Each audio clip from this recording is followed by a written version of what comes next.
All right. We made it. Yes, sir. How you doing? Good. How's the bushfires going up there? They're all finally done. I want to apologize. I've been meaning to get my brown belt, and I've been so busy with the fires, and then I broke my ribs, and so. But I'm getting back to it, so I'm gonna test sometime the next couple months my brown belt. I want to get that done. So So tell me, Mike, how did you injure your ribs? they're doing a lot better. They're doing a lot better. I've been playing. I've been a huge fan of. I've been playing rugby over here. I've been playing rugby for like 6 years. You Really? know, Yeah, and I'm a huge rugby person. Like they got actually here in California, they got a major league rugby team, right? And they have one in New York and stuff. And I've been playing rugby for like 6, 7 years, and I love it. And that's what kind of made my ribs bad, because I'll be 48, right? I'll be 48 this year, and that's what kind of made my ribs bad. And then I got my nose broken, playing rugby, but uh, but my wife wanted me to stop, and I hadn't been playing because my ribs finally healed. I was thinking about going back, but I'm more gonna do like touch, I'm gonna do more touch because I can't afford to get injured anymore, man. I can't. It's a rough sport. It's a rough sport, but it's a really good sport. Right, yeah. But I love it though, man. It's like I started playing like 6, 7 years ago, and I'm addicted to it, man. I love it. I love it. Would you say that's your main sport at the moment, other than martial arts? Yeah. So rugby, I say rugby, and now it is. Oh, no, oh, I grew up on the East Coast. I grew up playing lacrosse too. I don't know if you know what lacrosse is, Yes, I do. but yeah, so I grew up playing lacrosse too, so my body is taking a lot of bumps and hits, and I broke my ribs, and it's crazy, but I'm doing a lot better now. And then all the fires going on, it's been a crazy year. It's been a crazy year. You're quite an action guy, Mike, if I must say so. Oh, thank you. You- tell me a little bit about your history. Yeah, so I'm from New York originally. I went to high school over there. I grew up actually. The first martial art I got into was Hapkido, right? I got into Hapkido. I got my black belt in Hapkido. I actually competed back in 2000 and I won a bronze medal in Hapkido, and it was like, so Hapkido, when I went through it, it had a lot of Korean judo in it, right? Then my instructors had a lot of Korean judo. So I kind of got a black belt in judo too, judo, which is it's judo, but it's Korean. No, don't. And I've taken judo, and uh, there are very subtle differences with Korean judo, where as opposed to judo, you might do a osotogari, the hands higher, whereas judo, the hand might be a little bit lower, or the hand placement might be a little bit different. So Korean judo is, and there was more Korean judo too. There was strikes in it too, because Korea got invaded by different countries and their martial arts weren't too strong. That's where the Rushu, that's where Hapkido broke off from too, right? Hapkido broke off from the Rushu and Aikido, and then Master Choi came to South Korea. He came to Korea and he started Hapkido.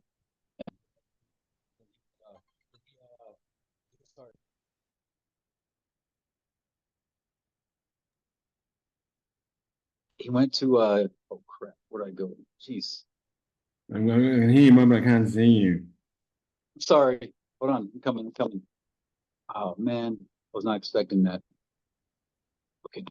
Anyway, so then he started learning uh after a while his lineage, all his disciples went down to they started learning judo, right? And so they incorporated some of the judo, but they found out that some of the hand placement was too high in judo, so they moved the hand lower down the back or lower on the arms, say the shoulder throws, right? So people say that they're very similar. They are very similar, but there's very subtle differences. And if you don't take Korean judo, you wouldn't know. I mean, if you see it, you would think it's the same, but there's very different, and some of the leg placement is different. Like some of the leg in Korean judo is a little more closer than such a wide stance in certain things, right? Have you But heard it's just those. you heard of Judo College? What's that? You heard of Judo College? Oh, you did? Have you heard of it? Oh, yeah, yeah, yeah. It's in South Korea. I went there for 2 weeks and trained when I was Oh, young, that's cool. young and silly. Oh, that's cool. I went to Kukikwan. and South Korea to train in Hapkido for a week. So that was cool. That was eye opening. They're crazy, they're mad, aren't they? Yeah.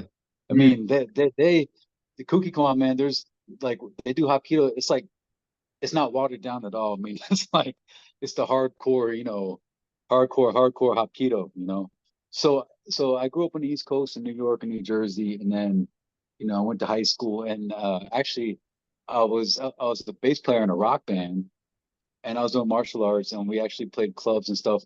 And I got into acting actually when I was 12 years old, but I got into doing theater by this girl I liked at the time, right? And she was doing theater, and she got me into it because I really liked her a lot, and I was like, yeah, I want to, if she's doing theater, I want to do it too. Right. So, so I started doing theater and I fell in love with it. I mean, and me and her never got together. So it was just like, but we didn't end up together anyway, but she got me into it because I liked her, you know. So You know, you started theater and then you went into acting. So are you still acting now?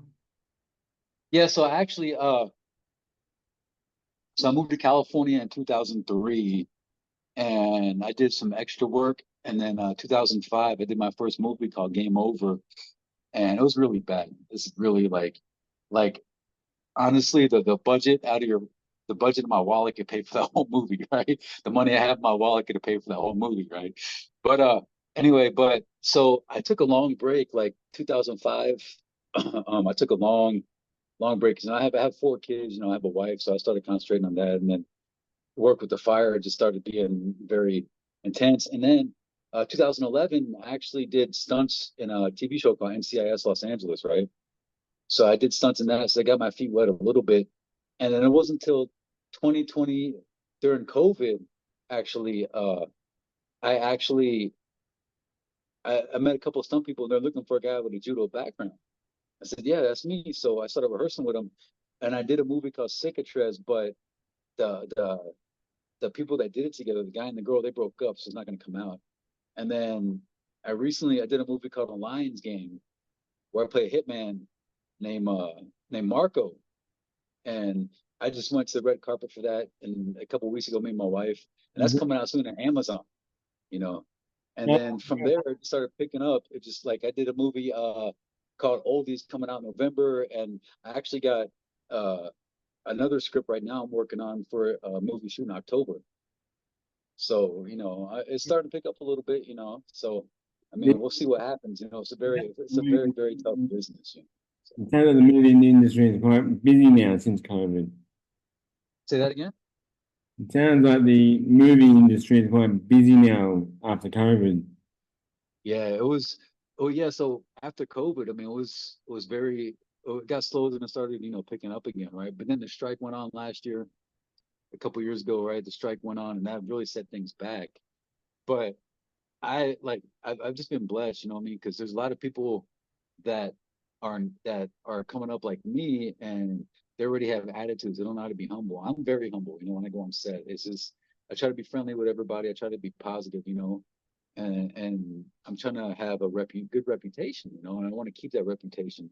And I work hard. Like when I do my martial arts, I take everything seriously. Like when I'm focused on that, I'm focused on that, and like and honestly, I love the whole program Northstar. I mean, I think it's the best program I've found in a long time, and I'm so happy that, I was able to find it. You've been a great sensei, a great mentor, and even after my black belt and beyond, I still want to always learn from you, and because I love Northstar. I love Northstar. I think it's one of the best things I've ever found. Well, So from this week, I think tomorrow we're launching a new website. what's that? Oh yeah.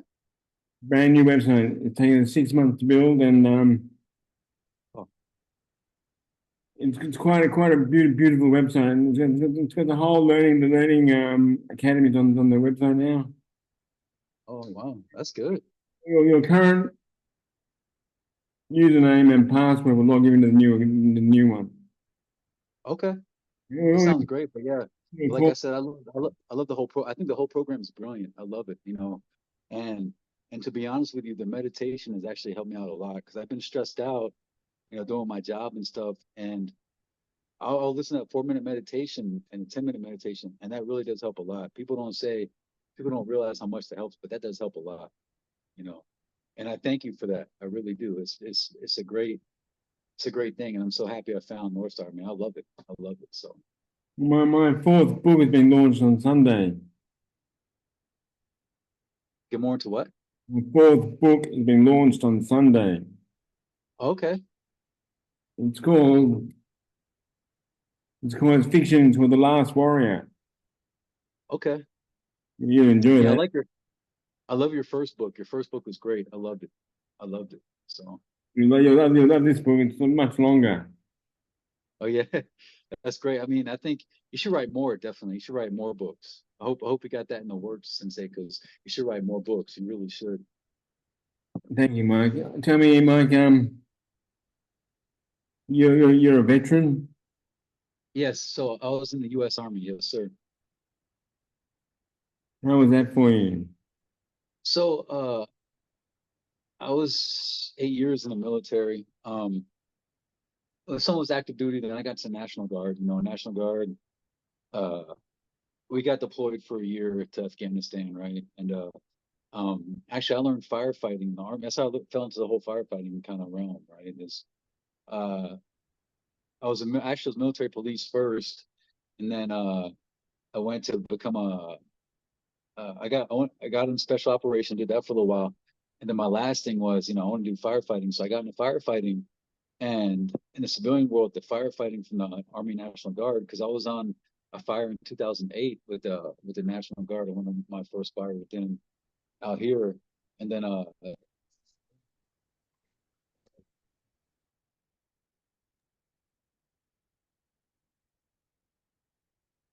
that got me into the civilian world to do firefighting, and then I started firefighting. I did everything, and I'm a fire captain now, so I do. And me being a fire captain, I do more like I'm more fire captain wise. I'm more into prevention. Like I do inspections, building inspection for fire safety, make sure egress maps are up. Smoke alarms. Yeah, fire. Yeah, I do that. I do all that stuff. They have to be in compliance with state fire code. With OSHA. I'm also OSHA safety officer, and and I don't like being OSHA safety because OSHA is they mandate like everything for health, right? So they can go anywhere. Cal OSHA.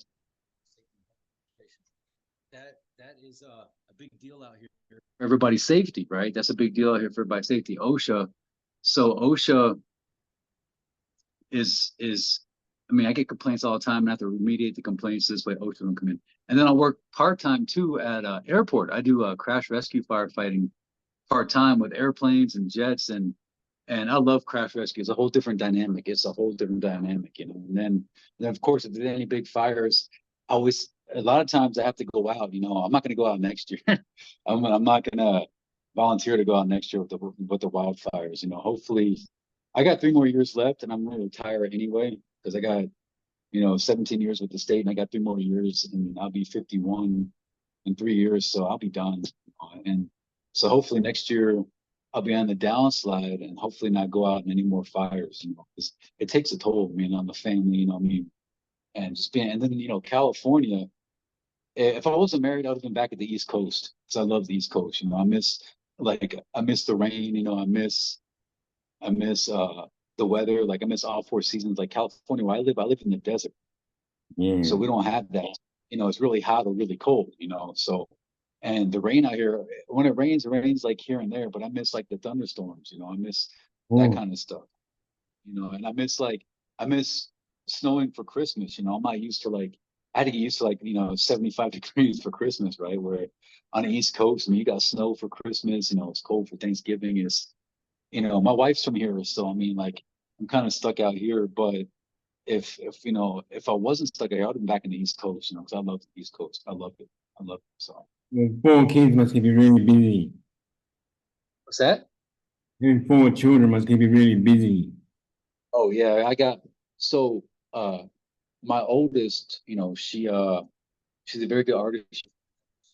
She has she has autism, right? She has high functioning autism, so that helps, Um she's got that, and then my son actually he wrestles actually. He's a big wrestler, and he does wrestling. He loves wrestling and he plays drums. And then I got a 7-year-old daughter. She got a lot of attitude. I mean, you can't tell her anything. She's got a lot of attitude. She tries to tell me what to do. I mean, and then I got my 3-year-old. My 3-year-old, he just runs around, and yeah, but they're all into activities. They're all doing stuff. They're all busy. And I mean, I like being a dad. So Tell me, Mike, how does a typical day look for you? so I wake up around 3:30 or 4 o'clock in the morning, right? Before I go to work, and I stretch out every morning. I meditate. I actually do a workout, whether it be my Northstar training or uh either my Northstar training or Or I run? got a heavy stuff. I got my heavy bag and stuff, or I throw my judo dummy for a little while. And while I'll run in the morning, I went like this morning I went for a run, right? So I'll do that, and then of course I make my coffee. I'm a huge, huge coffee. Like I love coffee. Like I drink like 3 or 4 pots a day, honestly, which is not good, but I do. But I love coffee, and I have a coffee pot in my office too, and I'm the only one in my office. That's how bad it is. I usually drink like 2 pots alone in my office, but and then I start my day. After all that, I go to work, and get my work truck, and then go to my office and start my day working. Then I get off. I get off like about one because I work at like 6 to 2 most times. So I get off like at 1:30, come home, and depending what activity I have for the day with the kids, and then I'll do some more practice for 30 minutes in the evening for North Star and other kind of stuff. So I do it twice a day, and then that's pretty much my day. Then on weekends I try to relax. If I'm not working my part-time job, I try to relax. Like we try to go to a movie or we try to as a family. I'm a big family person, so because when I was a kid, my dad left me when I was 8 years old, you know. So I'm the youngest of three. So I have an older brother, I have an older sister, older brother than me, right? So my dad left when I was 8, so my mom raised us, and so me that kind of inspired me to be a great dad. I want to be there for everything. I don't want to be like my dad where he left and then I want to be like that. So I had the same situation. My father lived when I was six, oh wow. 5 kids. Oh, I've got one son who's 27. I want to be the best possible dad I can. that's right. That's right. You learn by your lessons. That's right. Yeah, definitely. You Definitely. don't want to repeat the same thing over and over again. Exactly. Never. I'm a true believer of trying to improve yourself a little bit every day. I mean, for the better too, whether it be fitness, whether it be health, whether it be your mindset.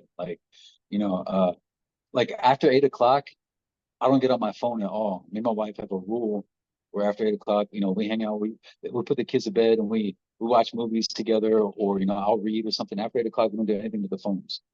And then usually on my day off, like on the weekends, we put our phones away. Like when we go on vacation, we put our phones in a hotel and just leave them, right? And because I'm a firm believer that, like phones and social media is taking over everybody, and to be honest, I don't like that aspect. I don't. I think, like I see people sitting down at dinner and they're all on their phones. I'm not going to be that person. I want to talk to my kids. I want us to have a very big family unit, and talk and get to know everybody, tell me how their day was. I don't like how these phones are always, kind of intruding and stuff. I mean, there's a time and place for it. There is. I mean, there's a time and place for it, but I think if you're with your family, like I've been out to restaurants and I see like all the kids on their phones, their parents sitting there, everybody's like a drone. I don't like that. I don't. So This this thing book I wrote. yeah, The main character goes to a dojo for 20 years. right. And Wow, before he left the dojo, there's no phones, no email, no internet, no nothing. that's good. That's real good. 20 years he comes out of the dojo and he realizes people walking around with these boxes in their hands. You know, phone, Right. right Yeah. into each other. And he goes, Right. no idea what's going on. It's quite an interesting point of view. Yeah, that's right. I mean, I don't know. I think plus, I mean, sometimes too, it's kind of a pain having a phone because then like to me, like sometimes you miss places, then you panic. So so then you panic, and then I can't. So it's kind of a pain, but I mean, it is what it is. But my kids have iPads, and they have certain times of days where they can get on their iPad. I mean, certain times, but they're not on it all day. They're not. I mean, I'm a firm believer in playing with my kids, having them go outside, and we take walks together. They can ride their bikes and stuff. I'm real big on that. So How do you fit in the auditions and castings and things? so I've had to actually turn down a lot of movies because I've turned down a few roles because they want to shoot like during the week sometimes, and I can't make it. Like so. I have some directors that work with me that I like to shoot in the weekends, right? And that's where I take or I'll know about the shooting schedule like a month in advance, and I can make that work, right? Like auditioned for a movie, like 3 months ago. I got the part, but they didn't give me the schedule, and then they gave me a schedule like 2 days before. Like I said, I can't do this 2 days before. I just can't do it because, you know. So I'm very upfront with them. Like, look, if I get the part, I need to know at least a month in advance, so I can get the days off. Or, or if you could do it on the weekend, I appreciate it. And I've had a lot of directors shoot my scene on the weekends, and then whatever the other shooting. So yeah, Let me ask you a couple of questions, Mike. What's yeah.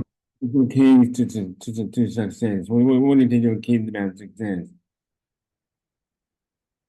S- what helps me keep doing jujitsu is what you said.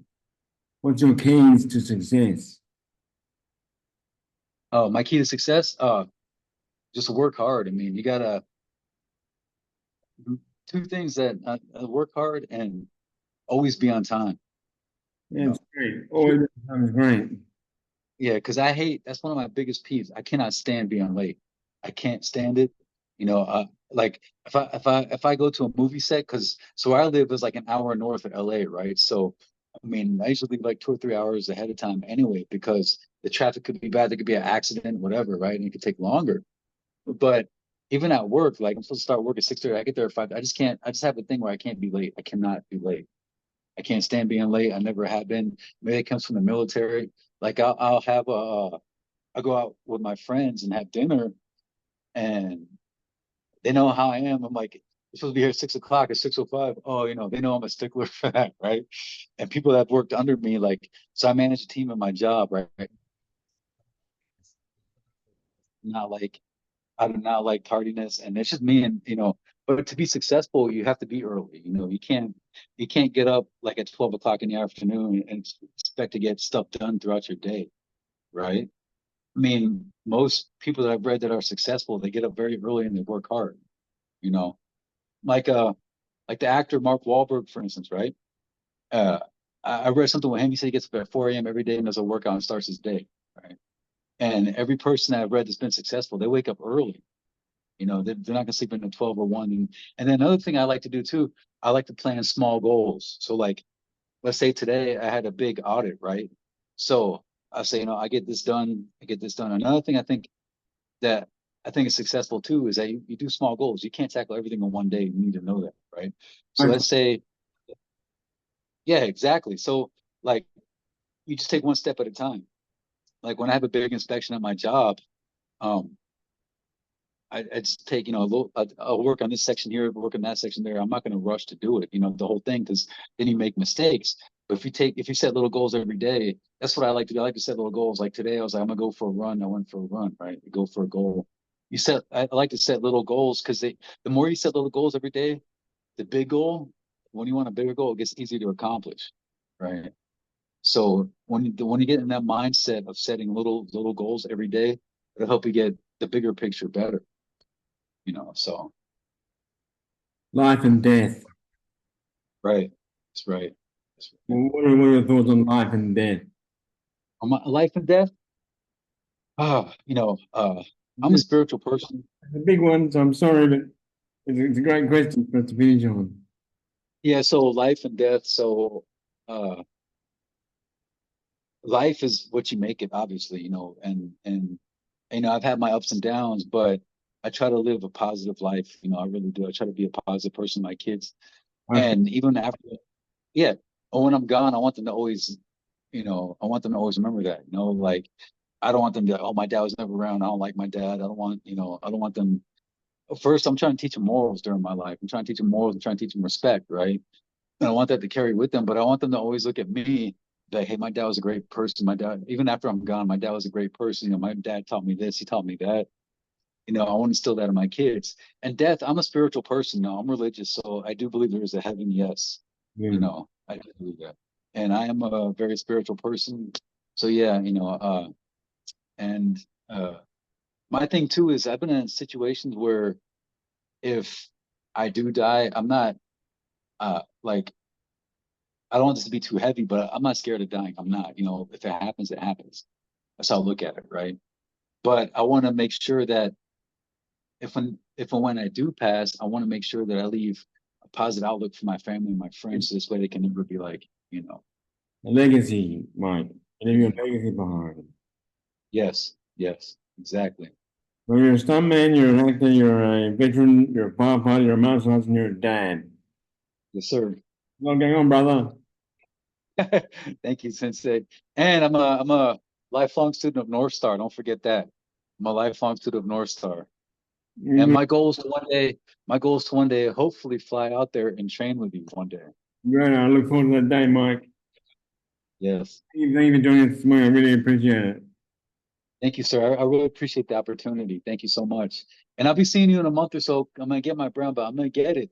I'm gonna get it. So you'll see me in a month. Yeah, yeah. I'll send you some time and dates. Oh, yeah. Thank you, sir. And We'll uh we'll and put, I, like I said, I appreciate you look good too. I like your glasses. You look good. Oh yeah, yeah. You look good.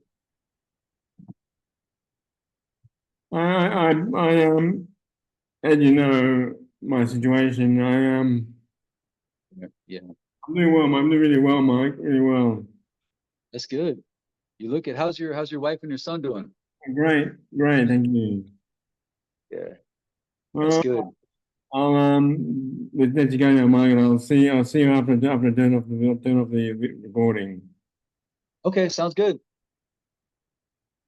Thank you, Sensei. Thank you for the opportunity. And like I said, you'll see me in about a month.